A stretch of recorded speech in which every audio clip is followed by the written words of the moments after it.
Good afternoon, everyone. Today, I welcome all for the Amrita E-Gurukul series. That's the 8th session. Today, we'll be discussing drugs and female genitourinary malignancy. Our program director is Dr. Prashant Mehta. Sir is held up in a BMT emergency and he conveys his absence to all. Sir wanted to be part of the series as his dear friend Dr. Deepa ma'am and Padmaj sir is around.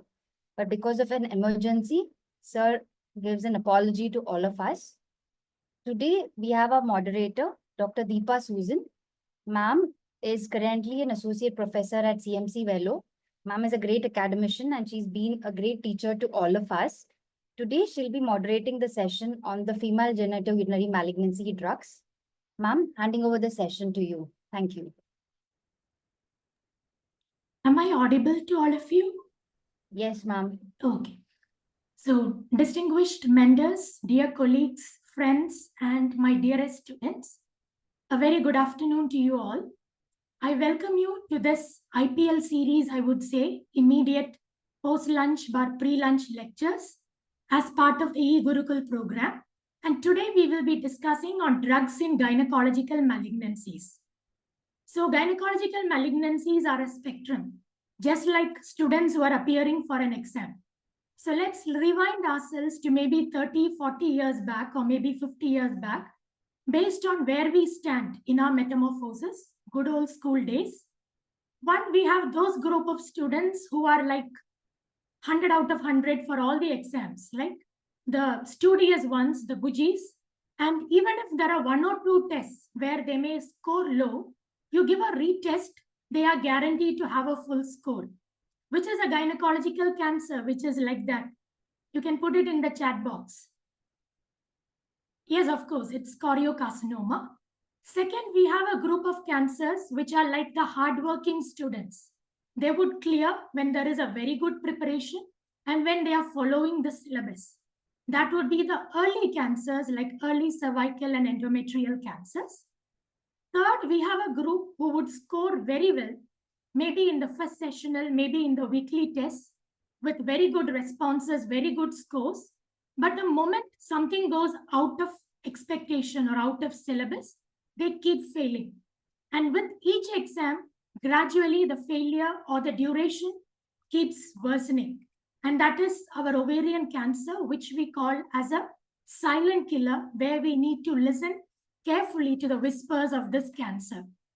So with all humble pride, I would confess that I'm a very appropriate person to moderate this session. Why I say that is, of course, deriving inspiration from the program director, that is my dear friend Prashant, who couldn't be here. He's a gifted singer.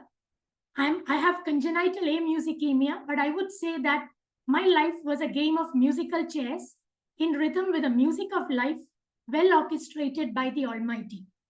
The first chair was that of a caretaker with my mother, who had advanced cancer, and the first drop of paclitaxel that went into her body, she had a frank, near-fatal anaphylactic shock. That was the first chemo drug which I saw in my lifetime. That was a period of grace and grief, inspiring me to shift to the so-called expert chair of an oncologist. I wouldn't speak about it because there are a lot of experts like Padmaj sir in this group. And finally, I was fortunate to have my most intimate encounter with cancer as an ovarian cancer survivor a few years back, when I could taste my favorite chemo, paclitaxel and carboplatin. So today's session will be divided into 4 parts. Because it is about drugs, I've given the acronym as DOSE, D-O, S and E. First letter is D, where we will be talking about drugs in brief. O is the oral examination, the viva, which would be mentored by our dear Padmaj sir. S will be a spotlight Q&A session. And finally, conclusion will be with engaging insights and practical takeaways. So coming to the first part, that is about drugs. Treating gynecological cancers would be like conducting a grand symphony. The leading musicians would be paclitaxel and carboplatin. Background support would be by bevacizumab and the other targeted agents. Fine-tuning the melody would be by the latest additions like the PARP inhibitors. So I invite my dear colleague, Dr. Muneer from Travancore Medicity in Kollam, Kerala, to enlighten us on how to conduct this symphony in stages to create a life-saving masterpiece.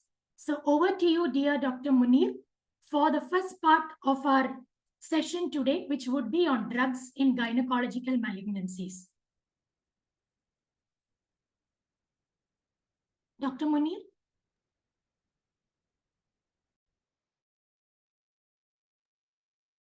So we are unable to hear you again.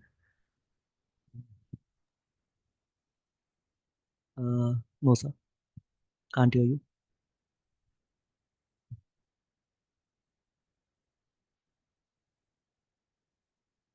So can you try speaking again, sir? Sorry.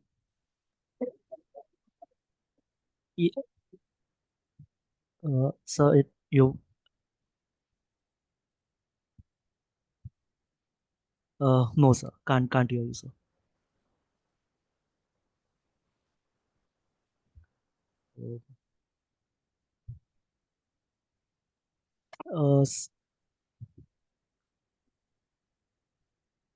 Just a second, sir. Ma'am. Hello. Muneer, it's echoing a bit. Hello. Yes. Dr. Muneer, are you there? Yes, I'm here.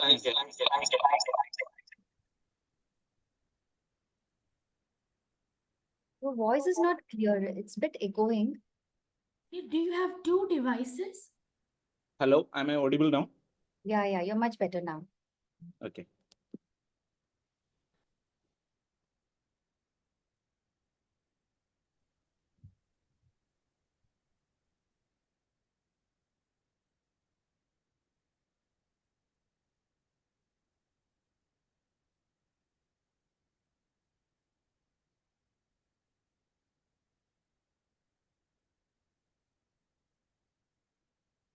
Hello. Yes, Dr. Muneer, you're audible and you can go ahead. Yeah. Sorry for the inconvenience, and I thank Icon Amrita E-Gurukul coordination team for this wonderful opportunity, and I thank this session's mentor, Dr. Deepam Pushpam sir, and moderator Deepa Susan ma'am, and Padmaj sir. So I'll go to today's topic. My topic is drugs in female genitourinary malignancies. So as we know, this is our 8th series. So many of the drugs of female genitourinary drugs are already been discussed. So today's topic, today's session, I will be concentrating more on carboplatin, paclitaxel, olaparib, bevacizumab, and newer drugs like tisotumab vedotin, mirvetuximab, and dostarlimab. So just have a look on the history of platinum analogs. The cisplatin was first discovered in 1845 by Mr. Michael Perron. He was an Italian chemist who first found the cisplatin, and he named as Perroni's salt.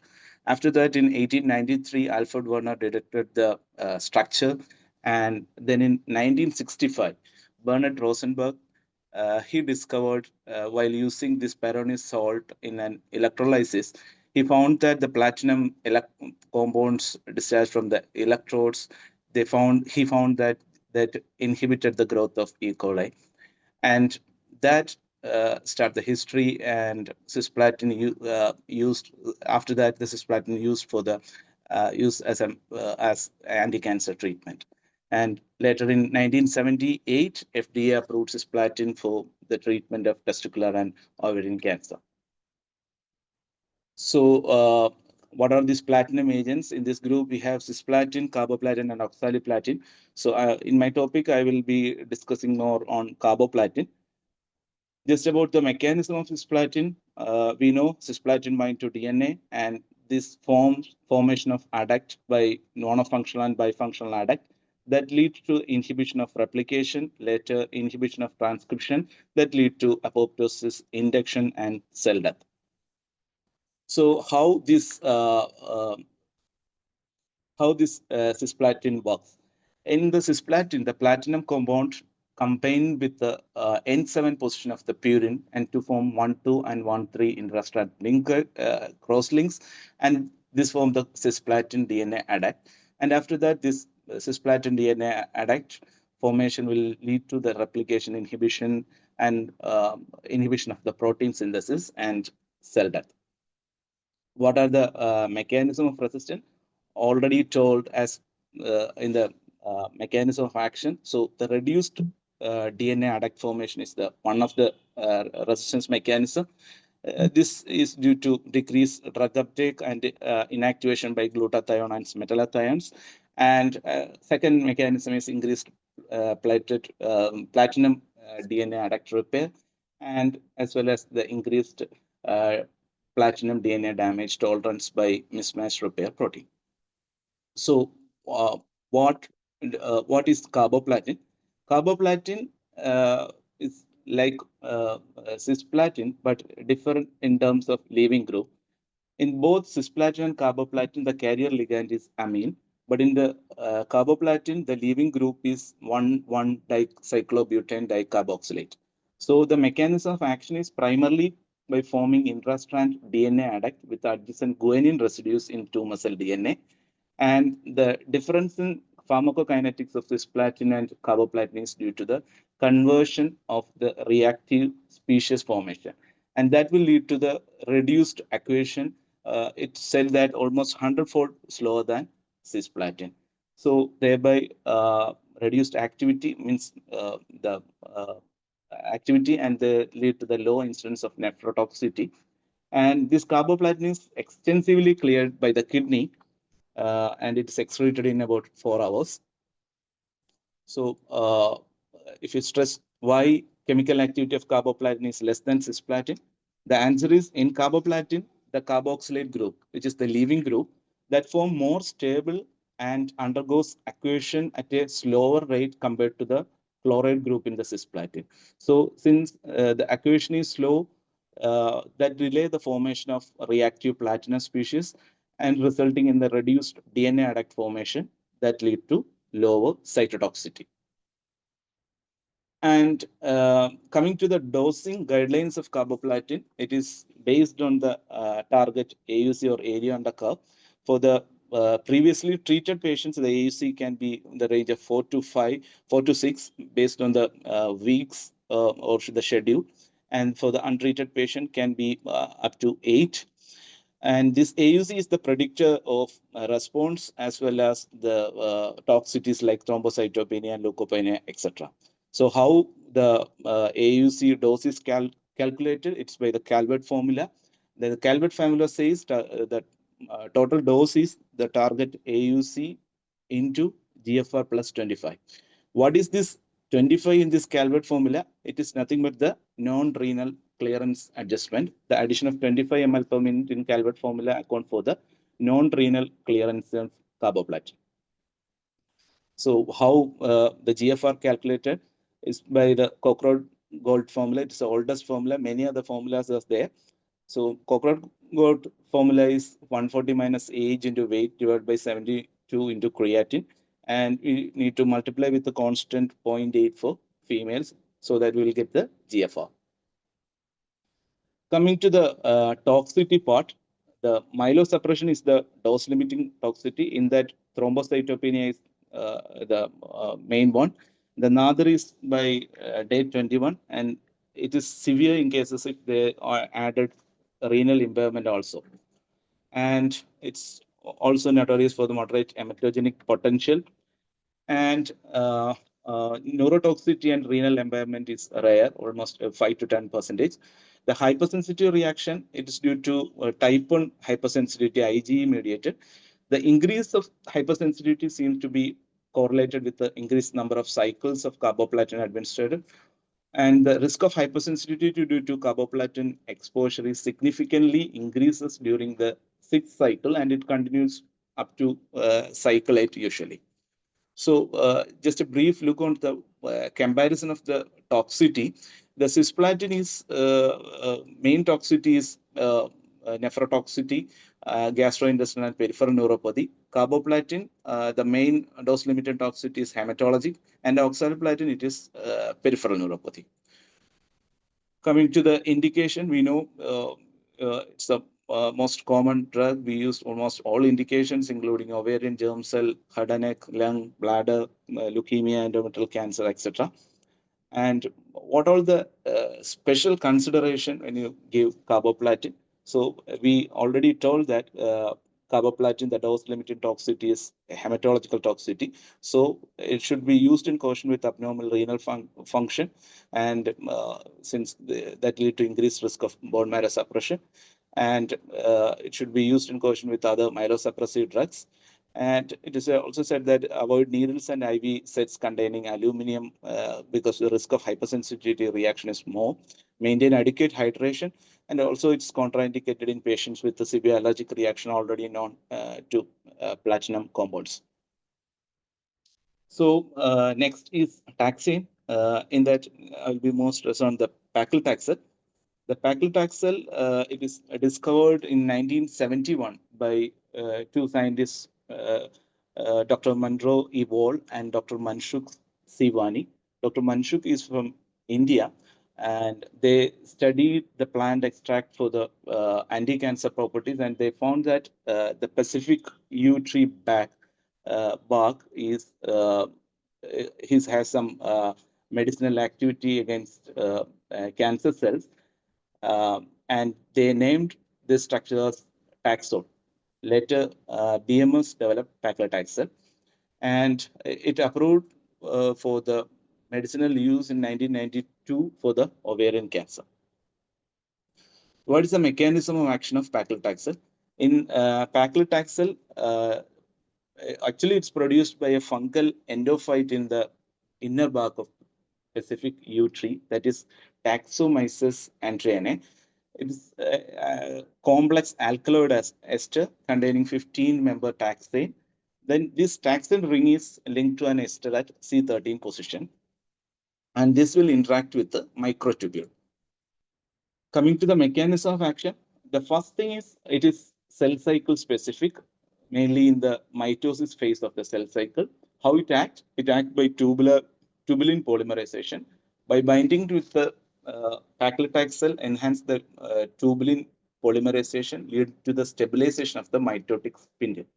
The other mechanism postulated that these paclitaxel also induce apoptosis by phosphorylating both BCL2 back and BIM that lead to the enhancing cell death. So in short, paclitaxel will lead to the microtubule binding at unique sites, promoting the structural stability and preventing the normal disassembly, which is essential for the cell division. And that finally lead to the mitotic arrest, which is dose dependent, that induce mitotic arrest, particularly in the G to M transition, lead to the arrest of the cancer cell proliferation. So just a few for the regarding the PK of paclitaxel. The paclitaxel is usually in the shorter infusion. We give a short infusion and 24-hour infusion. Mainly it is short infusion. In the short infusion, it is non-linear PK. That means if we increase the plasma concentration of the drug, there is disproportionately larger increase in the drug exposure, accompanied by the decrease in the proportional drug elimination from the body's tissue.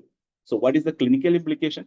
The clinical implication is dose escalation may result in the disproportionate increase in the drug exposure, hence the toxicity.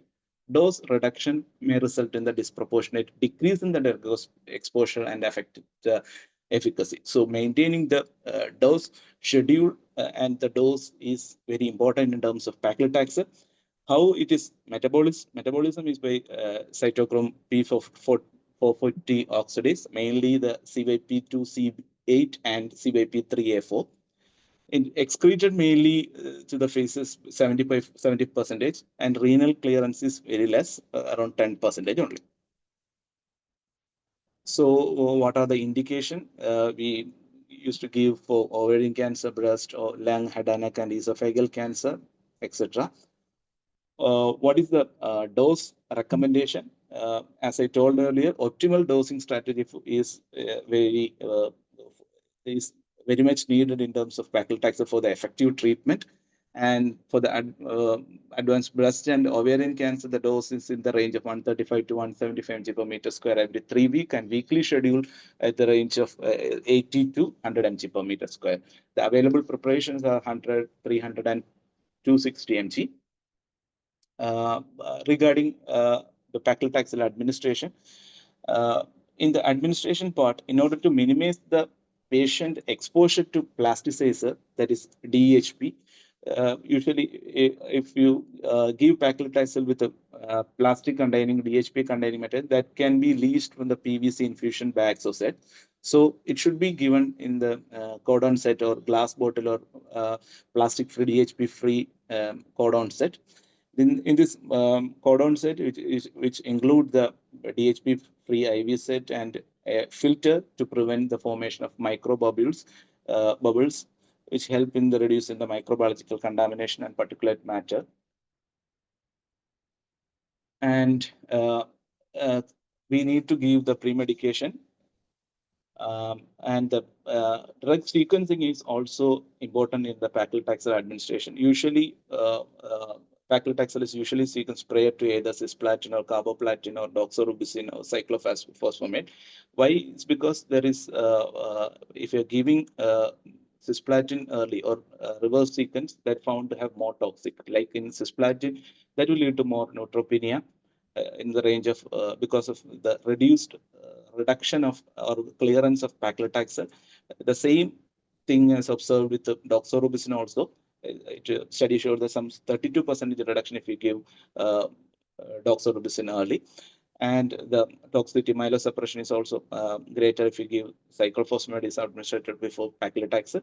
Also, we have to look any other concomitant use of inhibitors or activator of cytochrome P3F or enzyme system is also undergoing along with the paclitaxel treatment.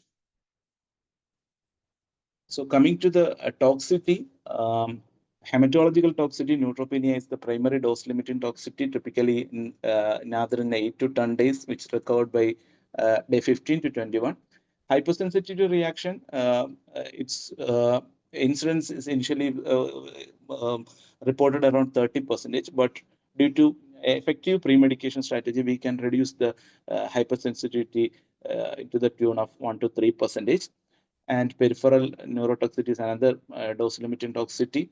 There are certain 10 to 30% cardiac effect also due to transient asymptomatic bradycardia on patients starting on paclitaxel due to the rhythm disturbance.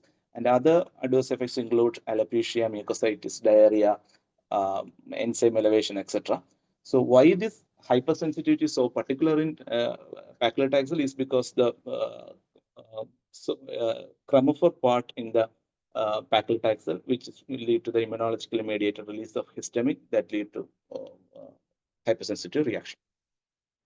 And regarding the dose reduction, usually no dose adjustment in the renal dysfunction, but in the LFT derangement, like transaminase enzymes less than 10 times the upper limit of normal and bilirubin less than 2, usually 135 mg per meter square. If bilirubin in the range of 2 to 5 to give 30 mg per meter square, and if the total bilirubin is more than 5 and enzymes more than 10 times, usually you need to avoid paclitaxel. Come to the PARP inhibitor. PARP inhibitor, that is poly-ADP ribose polymerase enzyme. What is PARP? We know because of several factors like environmental factors, normal physiology, chemotherapy, radiotherapy, everything can attribute to DNA damage. How this after DNA get damaged, it get repaired by different pathways like single strand breaks, double strand breaks. Double strand break can be rectified by non-homologous end joining, homologous recombination, etc. And DNA adductant based damage pathways and replicating lesions based excision repairs, etc. So the PARP inhibitor is working when the DNA, usually the DNA single stranded breaks occur all times in the cells and PARP, that is PARP enzyme that is present in our body, detect and repairs them. So when uh, uh, if it is not repaired, this unrepaired single strand breaks are converted into double strand breaks. If double strand break happen, the normal cell, if already have the homologous recombination pathway, it will get survive. If the cell with the homologous recombination deficient type, the double strand break won't rectify, and that will lead to cell death. Also, this double strand breaking is uh, more increased by the PARP inhibitor and due to the trapping of PARP sites. There are different PARP inhibitors available. This is the slide which showing the PARP based on the trapping potency. Alazaparib is more potent than niraparib, rucaparib and olaparib almost same, then veliparib. What are the NCC and indications of PARP inhibitor?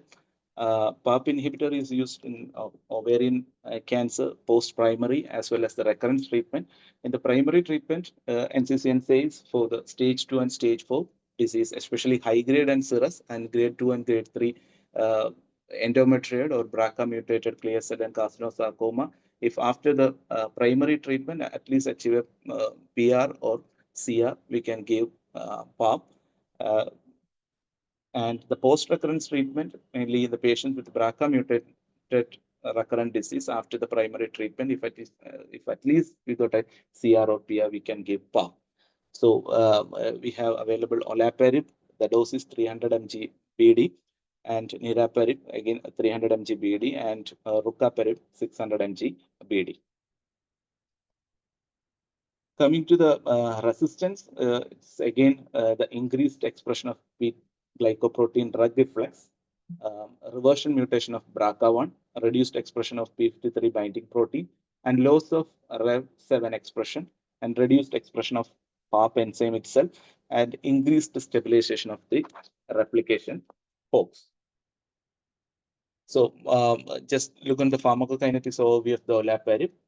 It's undergone a rapid oral absorption. Usually it reached the peak plasma levels by 1 to 3 hours post administration, and almost 82% highly plasma protein binded state, and it achieved a steady state blood levels by 3 to 4 days. It's excreted from our body by urine and feces. Impact of food is high fat meals can delay absorption, but do not significantly affect overall drug exposure. It's primarily metabolized by the liver enzyme, and the terminal half-life is about 12 hours. The dosage we already discussed in the ovary, in the breast and pancreas, it's 300 mg BD. Liver impairment, there is no formal recommendation in the liver and renal impairment. The toxicity, the main toxicity is hematological toxicity. For prolonged hematotoxicity, we need to reduce the dose, or if it is the toxicity is prolonged more than 4 to 6 weeks in the grade 3 or grade 4 toxicity, they may need to do further investigation for the toxicity. And general toxicity can go from starting from fatigue, anorexia, nasopharyngitis, pharyngitis, pneumonitis, GI side effects, and most important thing is myelosuppression.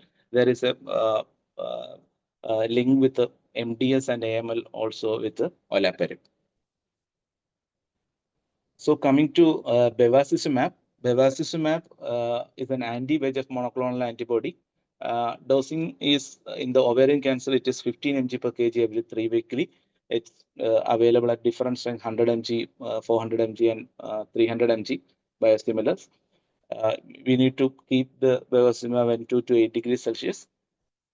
And coming to the mechanism of action, it is an anti-VEGF, particularly VEGF A. It's a key factor in the tumor angiogenesis.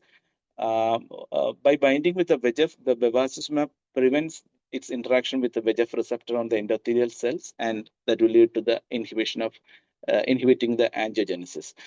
So this the antibody inhibits the formation of new blood vessels in both primary and metastatic tumor. That will lead to the stenting of the tumor growth.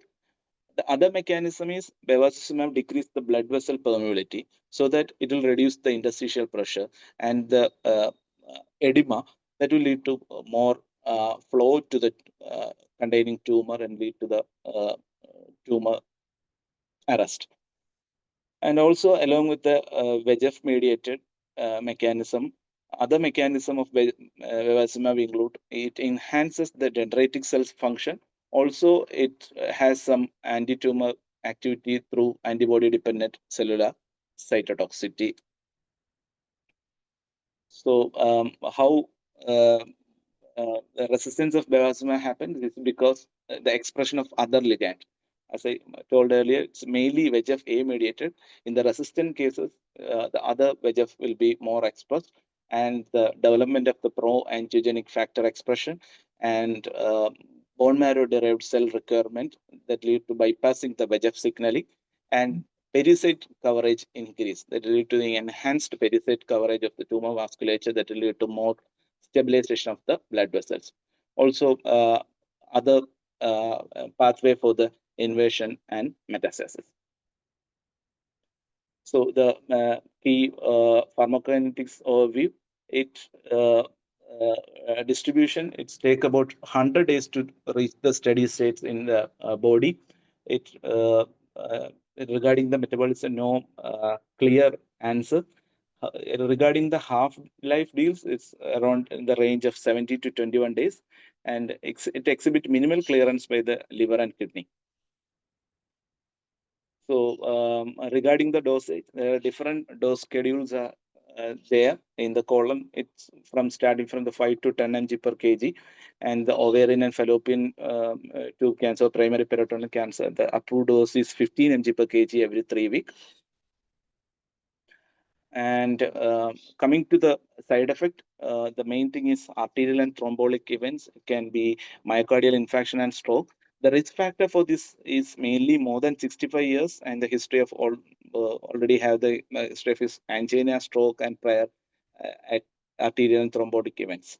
This is a black box warning. Other than that, bleeding and GA perforation and development of the wound dehiscence. It should be it's used with the caution if the patient is having a history of hemoptysis, especially in squamous cell lung cancer and all. This is also a black box warning, and the GA perforation and wound dehiscence. So it said that at least a 6-week gap is needed before starting bevacizumab. And the hypertension, bevacizumab can also result in grade 3 hypertension about 10% patient. So we should carefully monitor the hypertension, blood pressure.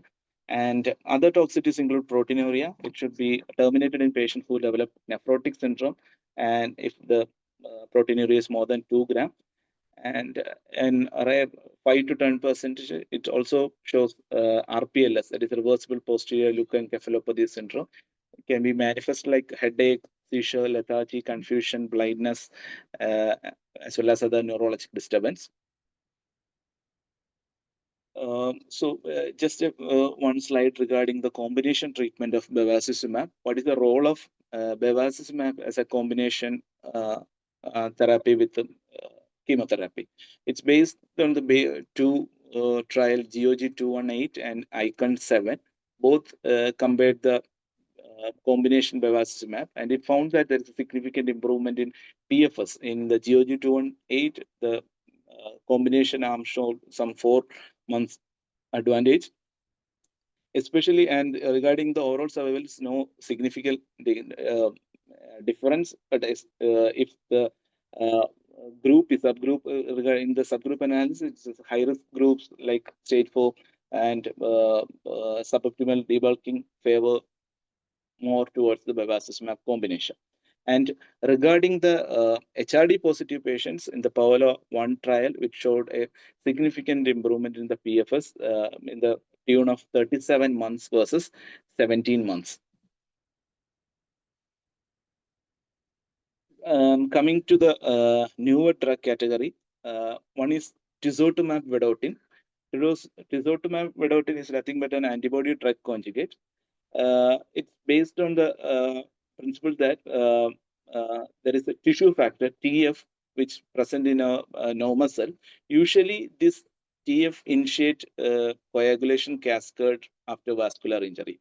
But what happened in the tumor cells is tumor cells which express more TF has shown to promote tumor growth, angiogenesis, and metastasis.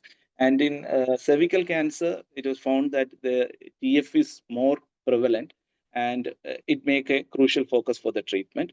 And this tumor tissue factor also found that it promotes the cancer growth and metastasis and worsening prognosis. So the high level of tissue factor are linked to a negative outcome for patients. So as I told, tisotumab vedotin is a ADCC with a linker monomethyl or statin E. The tissue factor, it bind with the tissue factor and it get into the cell, and it release MMA, which bind to the microtubule, and that happen the tissue cell death. So where tisotumab vedotin is approved as a second line or a subsequent therapy based on the Innova trial. It's as a preferred treatment now in the NCCN guideline. What is the benefit? It's mainly benefited in the squamous cell groups, previously treated patients, and it showed a orals available for 2 months. In the chemotherapy, the physician of choice chemotherapy, it was 9.5 versus 11.5 months in the tisotumab vedotin group. So this is for the cervical cancer. And regarding the dosage, as a monotherapy, it is given as 2 mg per kg body weight every 3 weeks. Regarding the toxicity, compared to the chemotherapy, the tisotumab vedotin is almost well tolerated. The toxicity is minimally less in the tisotumab vedotin. The main toxicities include alopecia, abdominal pain, UTA, etc. Next is we'll go to mirvetuximab soravtansine. It's indicated for folate receptor alpha positive ovarian cancer, adult patient diagnosed with the platinum resistant epithelial ovarian cancer. It is applicable for ovarian, fallopian tube, and primary peritoneal cancer. And this is based on the trial Mirasol. As per the Mirasol trial, it is approved as a approved option for the FR alpha, that is folate receptor alpha expressing tumor, as a targeted therapy single agent. The mechanism is in this platinum resistant FR alpha expressing tumors. This is also a ADCC which bind to the FR alpha, and the linker here is DM4, again a microtubule inhibitor. And this dose for mirvetuximab is 6 mg per kg, and the kg ideal adjustment body weight. The calculation is little different, not like a direct BSA or kg. It's given as a 3-week schedule. It's an IV infusion, and again the toxicity component is almost well balanced or slightly lesser compared to the chemotherapy arm.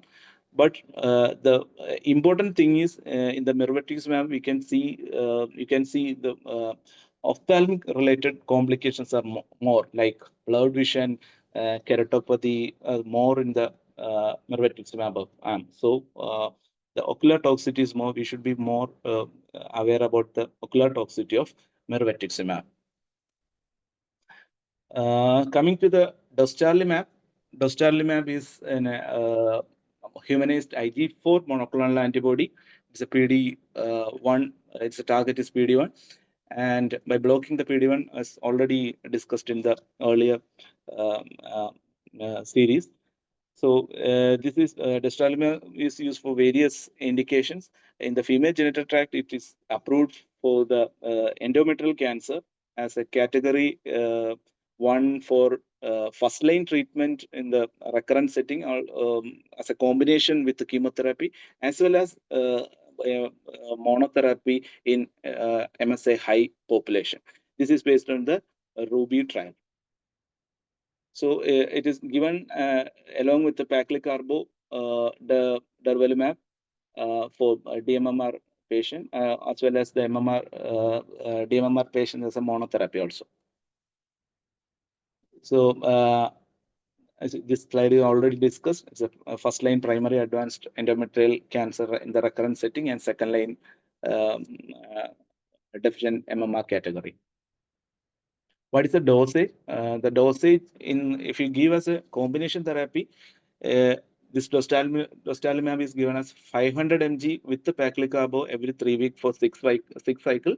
Then as a monotherapy at the dose of 1000 mg, not 500 mg, 1000 mg every 6 weeks. Then if you give us a single agent treatment, the dose schedule is 500 mg for 4 weeks, 4 cycles, then transition into 1000 mg every 6 weeks for the ongoing treatment. So that ends my presentation. Thank you. Thank you for that.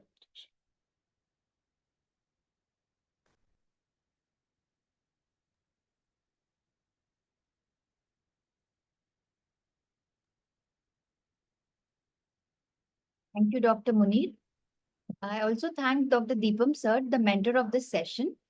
Ma'am, handing over the session to you to please introduce the examiner and our students also. So thanks a lot, Dr. Muneer, for that very amazing PowerPoint presentation. Am I audible?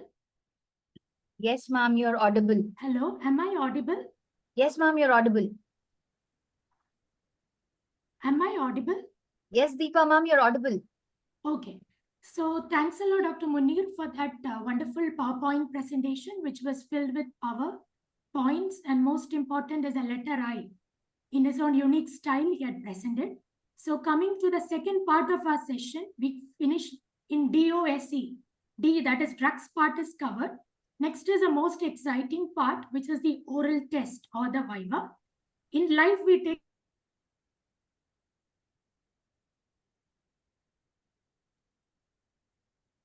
Hello? and it is said that we have not truly understood a topic until we can explain it in a most simple way, even under pressure. So today we are very fortunate to have our dear respected Padmaj sir as an examiner.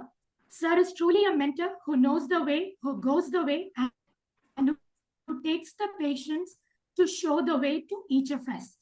And it would be like, I'm no one to introduce sir to his own family of young medical oncologists. And I would also invite the two brave students. I would literally use the word brave because if I am in your place, I wouldn't be volunteering for this role. That is Dr. Ronak and Dr. Savinay, who have been brave enough to be guinea pigs for the session today. So let's witness a masterclass of oncological critical thinking. Over to you, dear Padmaj sir.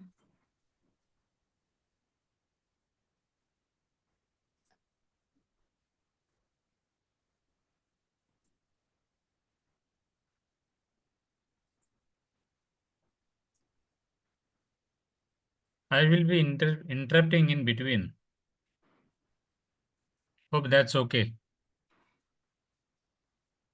Yes, sir, that's okay.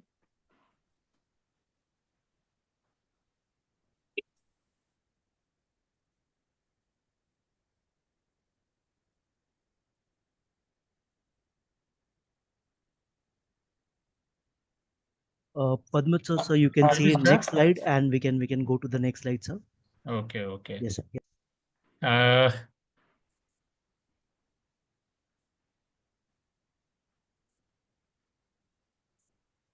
I think before this, let me start with a very simple question. what is the this is Ronak, right? Ronak sir. and who's the other one? Dr. Savinay, sir. Savinay, hi. Hello, sir. Yeah, so just take it easy. I will be asking questions somewhat basic and then practical. So what is the another name for cisplatin? If you find older literature or even newer also, uh, there- there's a short form which has your 4 letters, which will give you an idea about its chemical structure also. So can you tell me? Sir, am I audible? Yes, yes. Yeah, sir, it's CDDP, cis diamino dichloroplatinum. Yeah. So why cisplatin is called as cisplatin and not transplatin? Any guess? DNA adduct is on the cis strand, the on the adduct formation, and trans will be like carbo. It's not. The name is before forming the adducts, so there is no relation with formation of adducts in the name. Well, you are right. All the molecules, the 4 molecules which are attached, you just mentioned diamino dichloro, they are on the same side of the platinum molecule. And this is very important for the action of cisplatin. So if the molecules move on the opposite side, the cisplatin will not be cisplatin and the way it works. Okay. So now next is why carboplatin is called as carboplatin. The structure, carbo like and cross the strand it works. DNA strands cross linking the other strand. See, carboplatin has got a carboplatin ring inside. That is what differentiates it from the cisplatin. Cisplatin is more water soluble, so it crosses the vessel wall, the cells very rapidly, and that's why it has got more efficacy and more toxicity. So you wanted to control, so to say, the gun. So what we did was we got a molecule with a more stable central ring, less water soluble and less toxic. So that's how it goes. So let's move on to the first question now. Can you write paclitaxel carboplatin dose protocol chemotherapy? You could just tell me the protocol.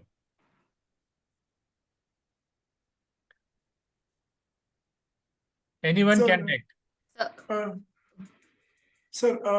We will see fitness of the patient, do the evaluation of renal function, and then we will calculate our AUC. So when you are answering a question in a Viva, you say your Viva is going to last for maybe 5 or 7 minutes. So the more you talk, the less time you give for the actual answer. So it's pre-medication with antiemetic and dexamethasone and ranitidine, and then we will dilute the drug in NS, and we will give it at 175 milligram per meter square if we are giving paclitaxel Q3 weekly, and carboplatin AUC 4 to 6 if it is Q3 weekly. Otherwise, if you want to attempt a weekly protocol, we could give carboplatin once every 3 weeks and paclitaxel weekly protocol, or we can split all three and give in weekly protocol. So now you are right here. Now there can be a twist here. Paclitaxel also can be used intraperitoneally. So if you have planned your answer, you might start with paclitaxel. Can we give an intraperitoneal? If you know, you have to know the answer. So Yes. intravenous protocol, 3 weekly dose is 175 per meter square. to be given over 3 hours. There are some protocols which give out 24 hours also. Then the examiner might interrupt you and ask you what is the toxicity difference between the 24-hour protocol and the 3 hours. That's how the Viva goes. Yes, sir. Or if somebody is waiting, we might wait and say, okay, tell me the intraperitoneal protocol. And then you might discuss the intraperitoneal protocols, the trials and stuff like that. Okay, good. Next slide. Next. So now this gives me an opportunity, this question. It can go anywhere on pre-medications and anti-emetic. So you should be ready with that. Always remember your table Viva. You have to know the classification of emetogenic drugs and the examples of important drugs. You decide what you are going to utter, so that if you tell one drug, it is likely that I would probably be interrupting you after 2 or 3 names, and I will be asking you further about those drugs. So be prepared from that point of view. So tell me, what is the class of emetogenicity of this combination, paclitaxel and carboplatin? Sir, here carboplatin will be, sir, high emetogenicity, because we are using it as AUC more than equal to 4. We use it here as AUC 5. So it is moderate to high emetogenicity, sir. Okay, so what protocol will you use? Sir, Antibiotic protocol? sir, triple drugs, sir. Dexamethasone 16 milligram. Then 5-HT3 antagonist, ondansetron, sir, 16 milligram. And NK1 receptor antagonist, which is, sir, aprepitant, if we are using. It is day 1, 125 milligram, day 2, day 3, 80 milligram, sir. What is the difference between aprepitant and fosaprepitant? Sir, fosaprepitant is the IV formulation, sir. And it's a single day dosing of 150 milligram. Also, sir, there is risk of hypersensitivity reactions with fosaprepitant also, sir. Is there any difference in efficacy between fosaprepitant and aprepitant? So, aprepitant after it acts, even after the chemo for 2 days, it has a more of an post-chemo effect. Fosaprepitant is somehow pre-chemo effect. Deepa, you also keep on chirping in between. You can chip in between. You can ask if you want to.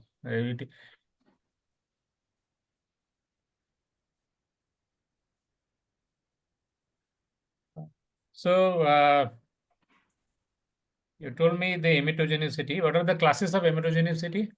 The emetogenic drugs? Sir, for IV, it is divided into 4 categories. It's a high emetogenicity, moderate, low, and minimal, sir. Based on the risk of emetogenicity if prophylaxis is not given, sir.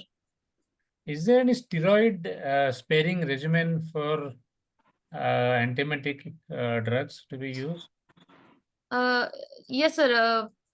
There is this CINV POD study from, I just forgot the institute, sir. Which I didn't ask you the institute. So if you know the institute, you should utter. If you don't know the institute, there is no point to point. You can just tell me the protocol. Yeah. Sir, it used olanzapine, NK1 receptor antagonist, and 5-HT3 antagonist, sir. Okay, good. Next slide.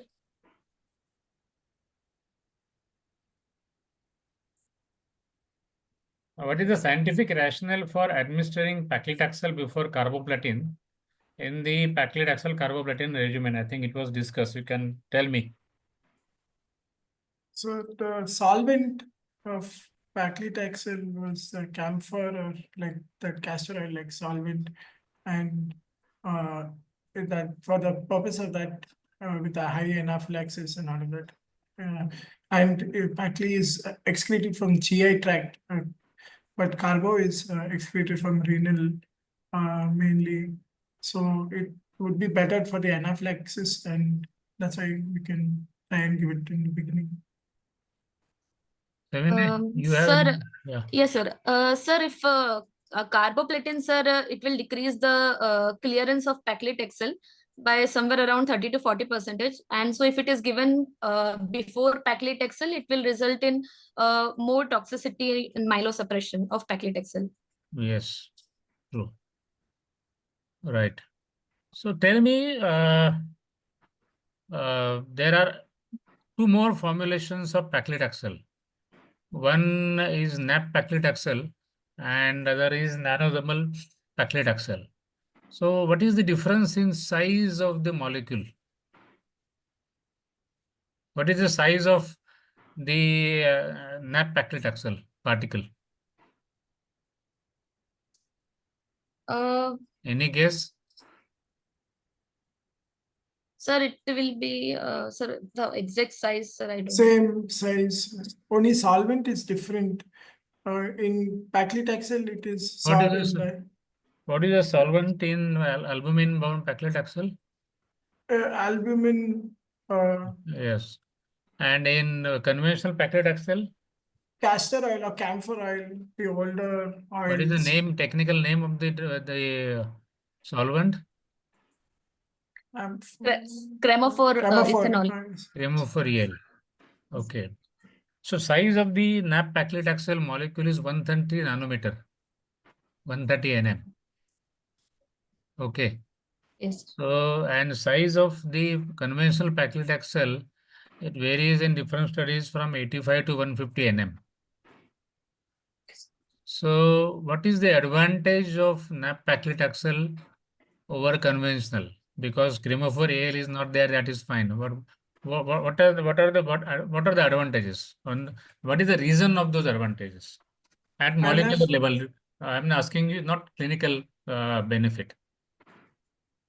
Anaphylaxis is much lesser.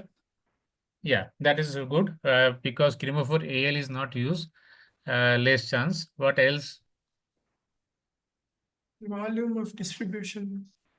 It will Yes. be More. albumin What's bound. that? Volume of distribution. Yeah, why is that difference? See, I'm just asking you these questions because you should understand the basics, which makes you easy to remember the after effects. Why is the difference? See, the solvent here uses albumin. Albumin itself is it acts as solvent for so many drugs and so many molecules in the blood. The cells, the endothelial cells actively take up albumin. The transcytosis, what is it called as? So it just passes through the endothelial cells outside. Now it goes over there and then the tumor cells use that albumin for its own energy needs. So the albumin is used and the drug stays over there. Or it may also be internalized along with the albumin.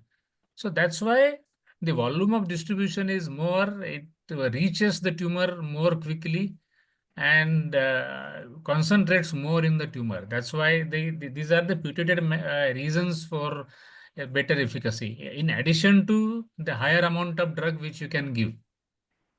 Okay, next.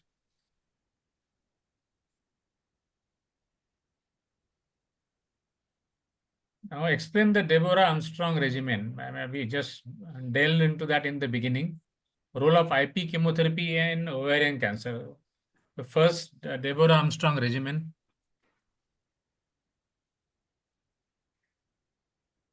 It's the regimen used for, as simple, you have sometimes names. If you don't know the names, you can just say, I know the protocol, but I don't remember the name, and examiner can give you a clue. It's a commonest protocol used for IP chemotherapy in ovarian cancer. Any idea? 3 days. 3 days.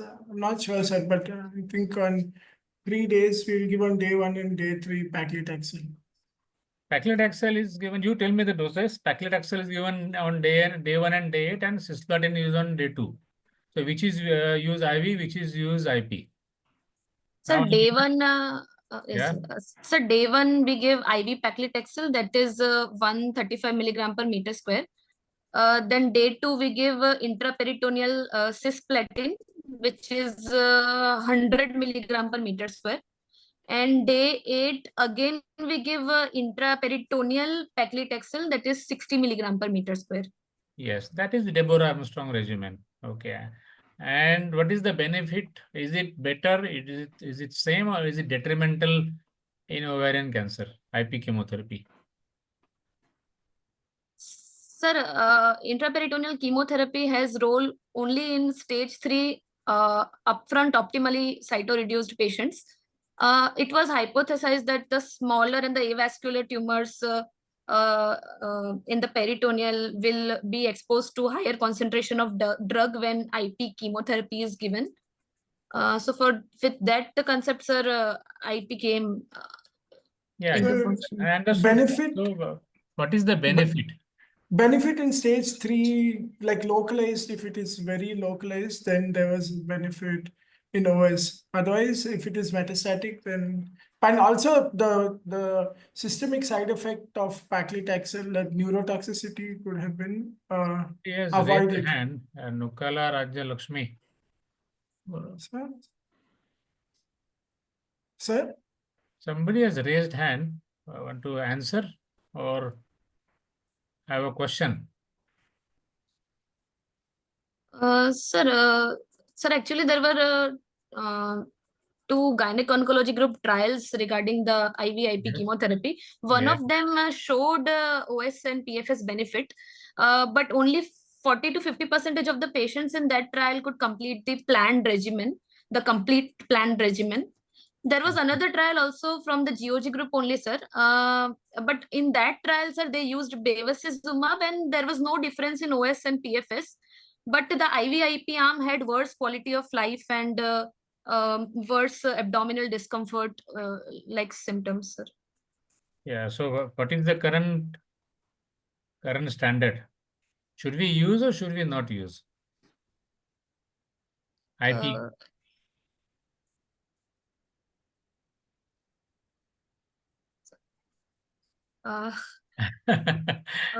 Next slide. Let's see the answer. Yes. Next slide. You can see the GOG 172. Yes, sir. The protocol and the lower risk of relapse in the peritoneal space and long-term follow-up showed significant PFS and OS benefit. Yes, sir. So it has got role. There has been controversy about IP chemotherapy. As you rightly said, some trials were positive, some were negative.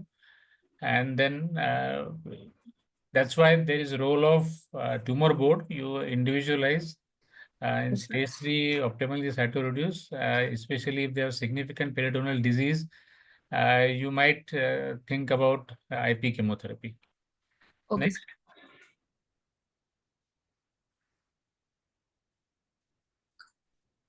A 45-year-old woman with stage 3B cervical cancer, how will you manage?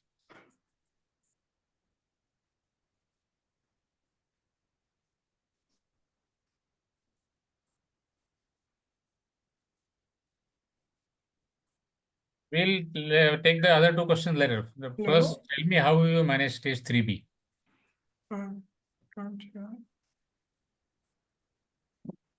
What is the management of 3B cervical cancer of cervix, stage 3B?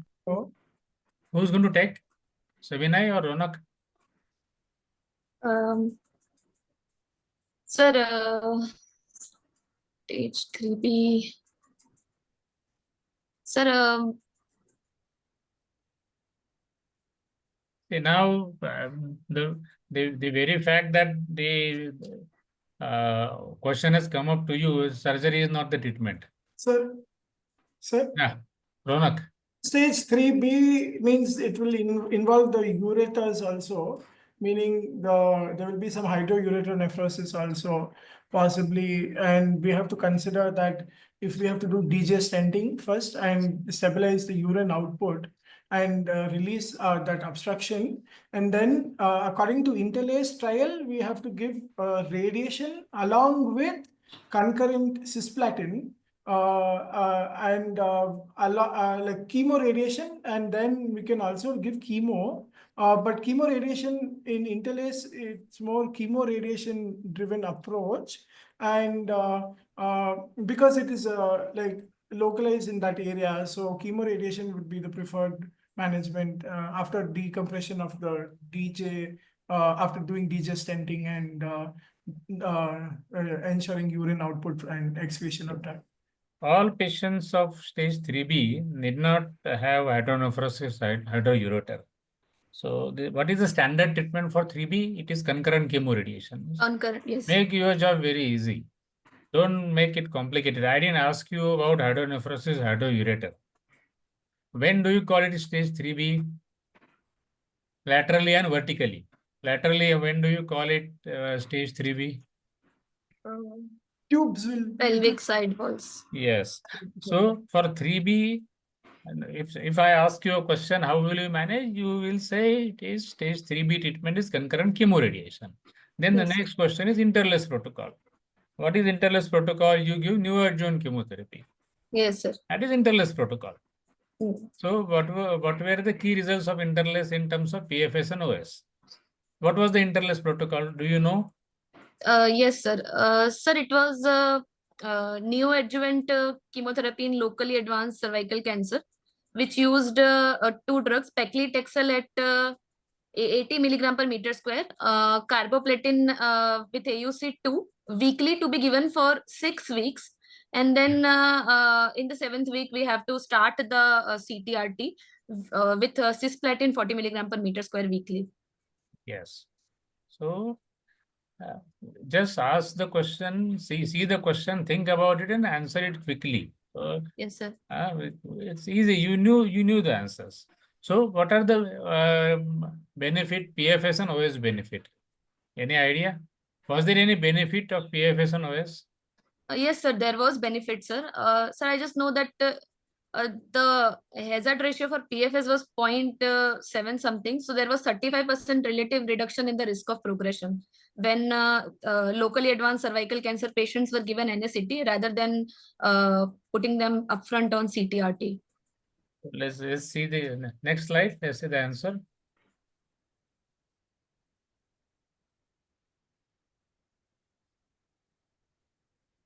You can see here, this PFS and OS both have, you remember 72. So 64, 72 on PFS and 72 and 80. So 72 is common on both sides. So it's easy to remember. Yes, sir. Yeah. So next.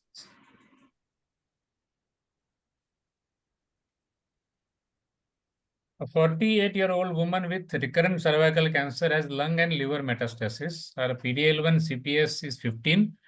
What is the first line treatment? Now I'll stop here and some basic details to check your understanding.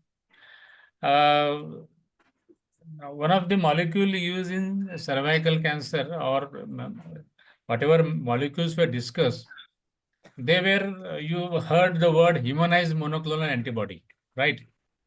So what is Yes. the meaning of humanized monoclonal antibody? And can you tell me? Sir, it is 95% human and 5% foreign. How how is it made? Which part is human and which part is foreign? How can you tell me how it is made?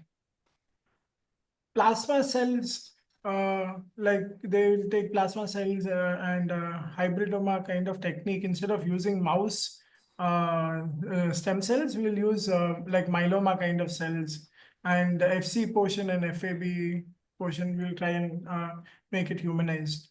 So, Which part is foreign?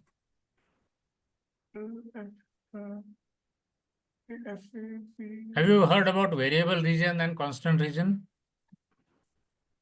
So you basically idea is you create, you have certain antigen, like for example, you have PD1, PD-L1, whatever antigen is there. You, the antibody will join to the antigen with certain regions, which are called as CDRs. Complementarity deciding regions. So what you do is you find those CDRs most of the antibodies are mouse origin. So mouse origin monoclonal antibody. So if you many of you might have used ATG. The origin is horse serum. So it produces severe anaphylaxis. So if you use mouse origin antibody, you're going to have very severe hypersensitivity reactions. So we want to reduce that. That reduces even efficacy also. So what you do is you found those CDRs, which are from the mouse antibody, and then you put those CDRs in the variable region of the human monoclonal antibody. Okay. And then you go for back mutation, because in this humanization, efficacy is lost sometimes. So there is process called as back mutation, and then you manufacture. So this is humanized monoclonal antibody. Now, bevacizumab is which class of antibody? IG antibody. There are 5 classes of antibody. Which class is bevacizumab? Humanized, sir. Yeah, but the 5 types of monoclonal antibodies in the body, IgG, MDA, which class is bevacizumab? IgG, sir. Which one? IgG? IgG1. IgG1. And which class is dostarlimab? You just heard about it. G4. Four, G4. yes. Yeah. So Yes. what is the difference? That is why I specifically raised this topic. Why is the difference, and is there any difference because of that in the efficacy and toxicity? It will be easier for you to remember the toxicity if you remember that. There is a difference. IgG1 also has got involvement of ADCC and CDC. So Dr. Muneer had shown the graph that the mechanism of action involves bystander effect, ADCC, CDCs. This is typically for IgG1 molecules. IgG4 molecule, there is no involvement of ADCC and CDC. So it is less toxic. The efficacy may not be as high as, it may be high, but not because of ADCC and CDC. That's basically a difference between these two. So now coming down to this immunotherapy. The PDL1 is CPS is 15. Can you tell me PDL1 and PD1 drugs, how do they exactly work? I mean, what is the mechanism? So it is like the cancer cells will express PDL1, and the ligand and the T lymphocyte will have the PD1. So they bind, and then it is blocked. Immune escape is happening. So when we introduce the monoclonal antibody, it will cover that, and it will enhance the T cell to bind to the cancer cell and cause the T cell destruction of that cancer cells. So we Can you block tell me, that. Savinay, what is your answer? So basically, the immune evasion which has happened, the PDL1 and PD1 inhibitors basically restore that immune evasion. How do they do that?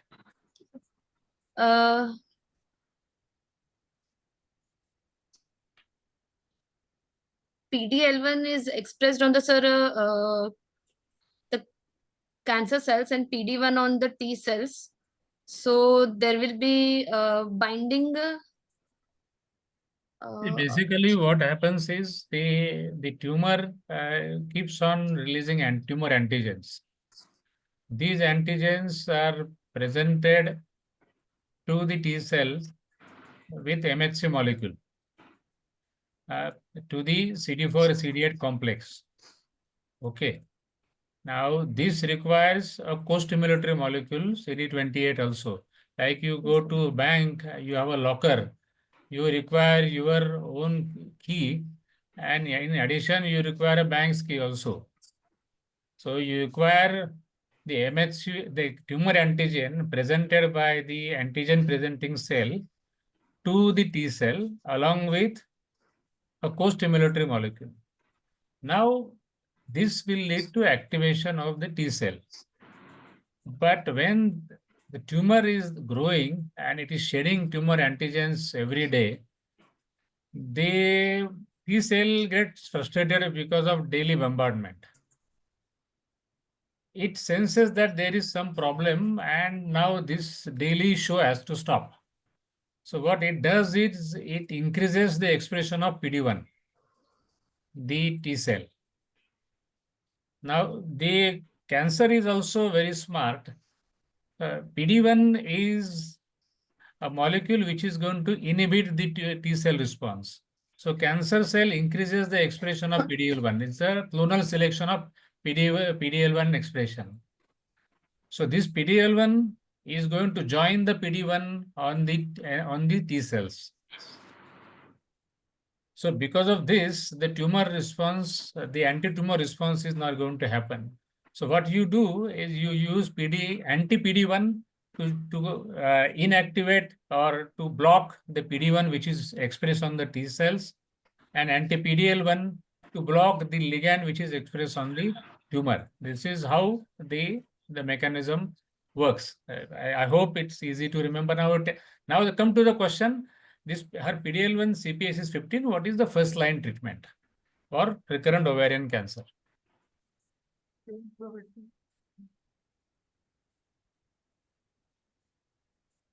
So we can give, because it's metastatic, we can give immunotherapy along with chemoimmuno. We can either give pembrolizumab or Nivo based on either Checkmate or Keynote trial. And there is a small benefit, but it is worth trying because of the CPS is elevated. Because CPS is 15, CPS more than 1. There is a small benefit, but it's but there were some complete responses also in the trial. So we can try immunotherapy with chemo. So chemoimmunotherapy, and it is recurrent, and lung and liver is involved. So because lung and liver is involved, then radiation will not be useful. And you can be quick.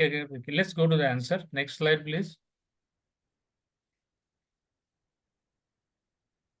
You could have finished the answer in one sentence. We would have gone to something else. So the drug of choice, the combination, first line combination drug will be paclitaxel carboplatin. Now the question was asked because of PD-L1. So you rightfully said that the immunotherapy which can be used for PD-L1 specific when the value is given is pembrolizumab, right? And now whether you can use bevacizumab. So you would have answered the paclitaxel pembrolizumab, paclitaxel carboplatin, and bevacizumab. That would have been a straightforward answer. So be very pointed and specific. And it's good to mention the trial, but then you should know the details of the trial. If I ask you what is keynote 826, what were the arms, what were the results, at least roughly, you should be able to tell all this. But I think the answer was fairly good. Next.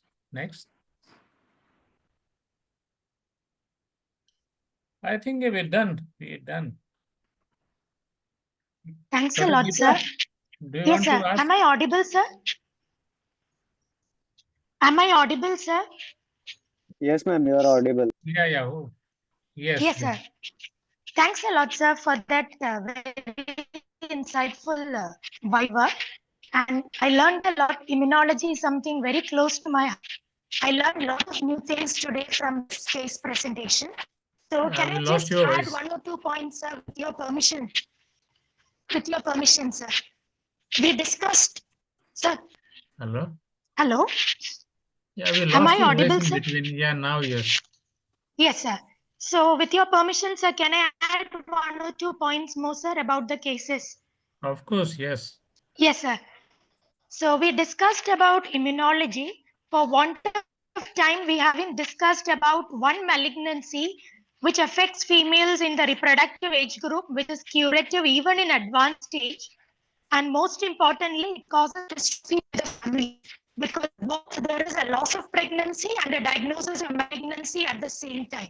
And most important, it can manifest as a great masquerader in any patient of reproductive age group presenting with unexplained respiratory distress, unexplained anemia. We have to think of a diagnosis of choriocarcinoma. So suppose you have a lady who has presented with unexplained acute respiratory distress and you suspect choriocarcinoma in the rightful way. You do a serum beta HCG, it comes out to be normal. So what do you think? You will rule out a diagnosis of choriocarcinoma, or will you still entertain the diagnosis and do some other tests in this particular very important clinical scenario? Ma'am, glycosylated. Am I audible? Ma'am? Yes. Yes, tell me. Ma'am? Yes, ma'am. Glycosylated Yes, I can hear you. HCG. Please tell me. Glycosylated No, I think you have HCG. confused. No, I think you have confused things a little bit. There are different beta HCGs, as you said, phantom beta HCG, hyperglycosylated. That's all there. But this particular question is about a very important phenomenon we should be aware of, which is called as a hook effect. Hook is there, no? HOOK. Please go and read it up. In situations where the beta HCG levels are very high, maybe in lakhs and crores, it can happen that the serological test we do can be false negative because the basic premise is sandwich formation doesn't happen. That you can go and read it up. What you do is when clinical suspicion is high, please don't ignore your clinical acumen. Do the test, call up the lab and ask to do the test with repeated serial dilutions of the serum sample. When beta HCG levels will be high and you would treat it as a choriocarcinoma. Then another point is about immunology. Sir had discussed beautifully about many concepts in immunology. Just to put it in a simple way, one was about how immunotherapy drugs act, that is a PD-1, PD-L1 inhibitors. How they act in simple terms is, many of you would be having watchdogs at home, right? I don't have it. My father used to say that I'm there, so dog is not needed. So when you have a watchdog at home, the dog is a very expert distinguisher of the master from the stranger, right? So when I go to my house, the dog will not bite me. But if Ronak or Sanya, you are coming to my house, obviously the dog will bark and try to bite. And this is possible only if the dog is active, meaning the dog is not tied by the, what do you call it, that belt that is used? Leash, right? So if the dog is not tied by the belt, or if the dog is not inside its, what you call inside its tent or something, then only it can attack. Suppose all these tumors where immunotherapy works very well, they are very smart tumors. So it is like a pavam tumor cell there, surrounded by policemen and dogs, watchdogs all around. But the tumor is so smart that it is putting all those dogs to sleep. Or in other words, you have the watchdog, but the watchdog is tied by its belt. And that belt is in fact what Sir had beautifully explained about the PD-1, PD-L1 interaction. The PD-1, PD-L1, the PD-L1 on the tumor, PD-1 on the immune cell. These together will be just like the belt that is tied to the neck of the dog. So when you give an antibody like nivolumab or pembrolizumab, that is a monoclonal antibody which, like a knife cutting this belt, it is releasing the dog so that it can go and attack the tumor or it can attack the stranger. So that is the reason why immunotherapy works when you give a PD-1 or a PD-L1 inhibitor.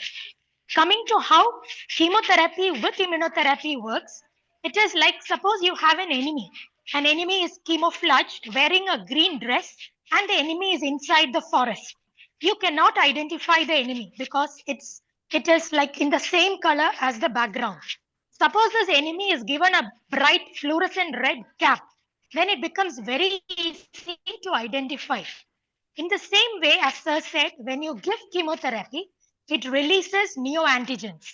These neoantigens are like an enemy wearing a green dress with a fluorescent red cap, so that this watchdog can easily go and attack the tumor and kill the tumor.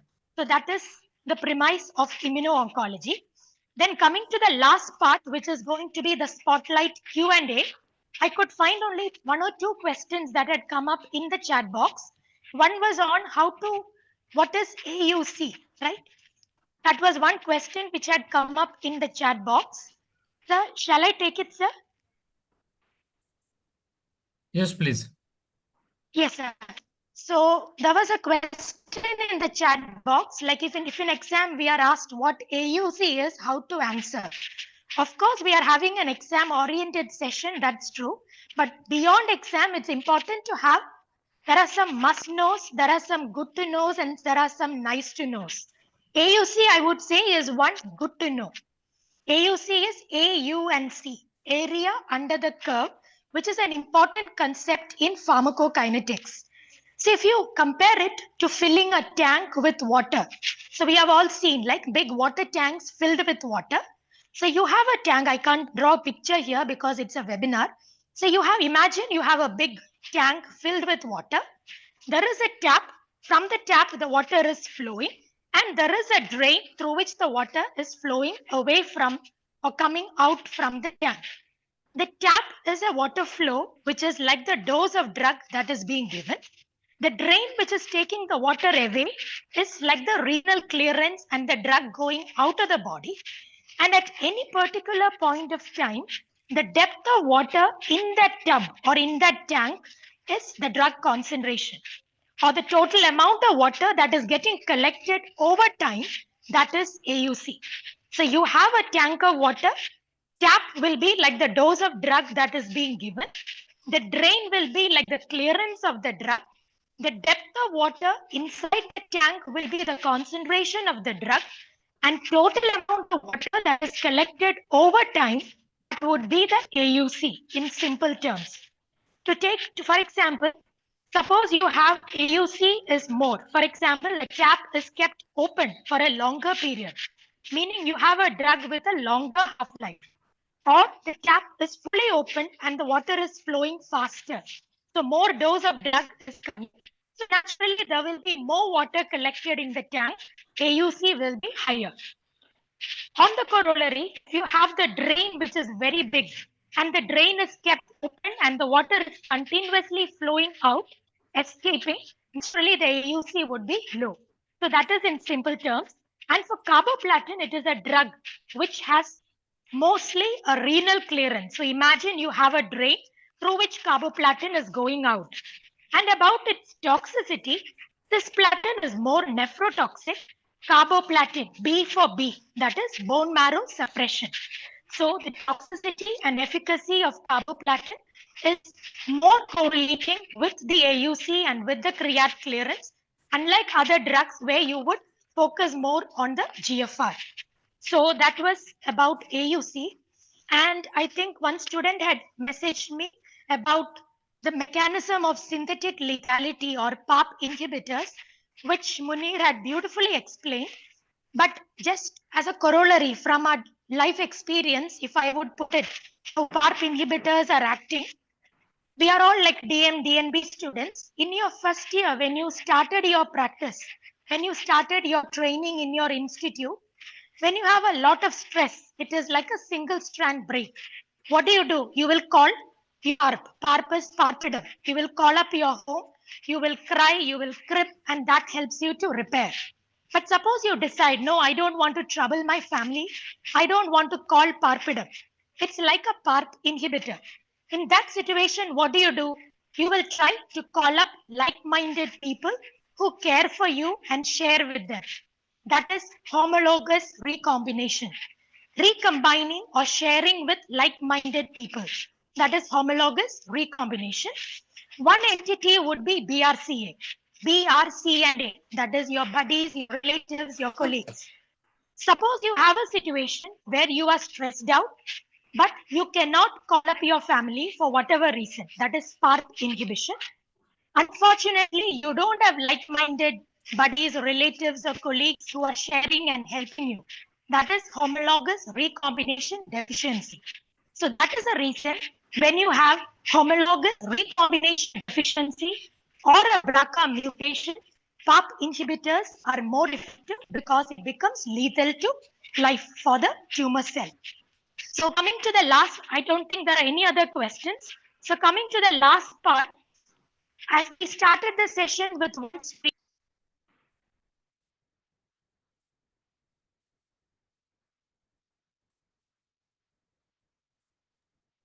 Hello.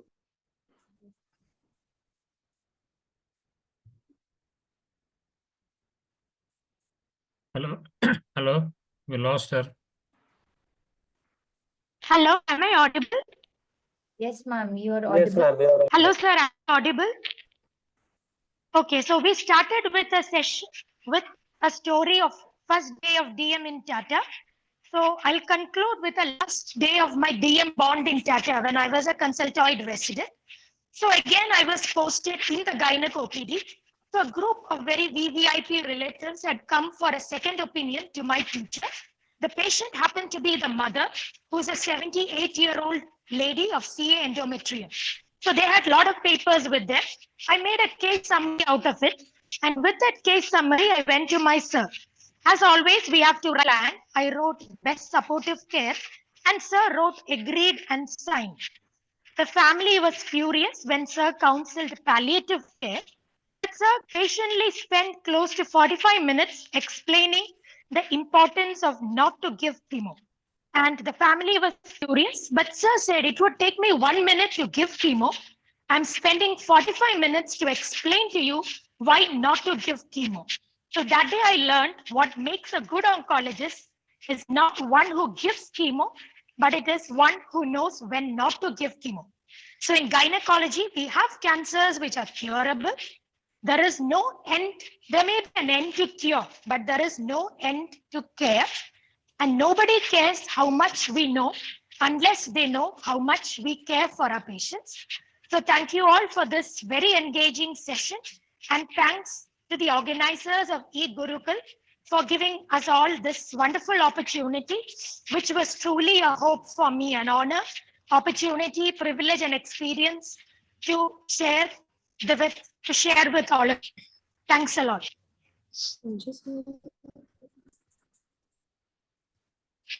Thanks a lot, sir.